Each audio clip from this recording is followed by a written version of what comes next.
Et on revient à la situation en Tunisie avec demain donc les funérailles de l'opposant, le principal leader de l'opposition qui a été assassiné hier, cette grève générale aussi décrétée par le principal syndicat et puis bien sûr des risques d'affrontement.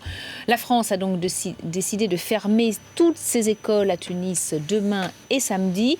Donc nous sommes de nouveau en ligne avec Hélène Conway-Mouret, ministre déléguée chargée des Français de l'étranger. Oui, Rebonjour. Donc bonjour. la question Oui. que je vous posais, c'est est-ce que vous avez des informations donc particulières pour décider une telle mesure?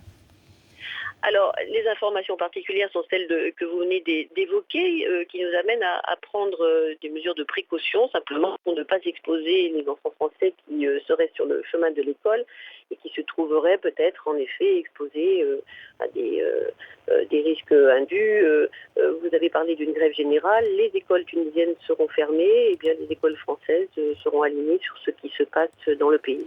Alors, il y a les écoles françaises, mais il y a aussi, au total, je crois, 25 000 ressortissants français en Tunisie. Est-ce qu'il y a là des mesures spécifiques aussi prises pour les ressortissants?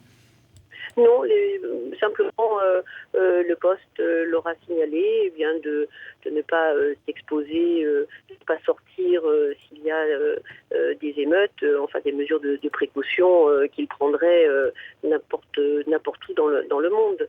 Vous savez, la situation est assez explosive et je crois que nos Français seront aussi prudents qu'il le faut. Mais il n'y a pas de mesures particulières au-delà des mesures que le bon sens veut bien dicter. Donc le pays est sous tension, on est face à une nouvelle crise politique, donc après le printemps arabe. Est-ce que vous redoutez des menaces particulières contre les Français?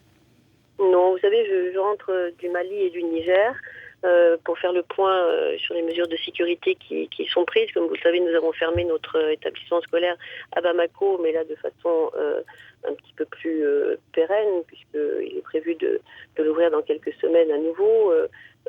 Je suis allée ensuite à Niamey.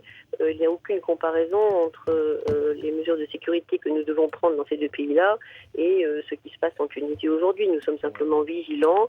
Nous préférons prévenir que guérir. Donc c'est simplement nous alignons sur ce qui se passe dans le pays.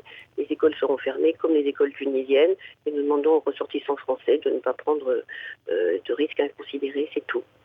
Une mesure de précaution. Merci beaucoup en tout cas d'avoir été en direct sur BFM TV.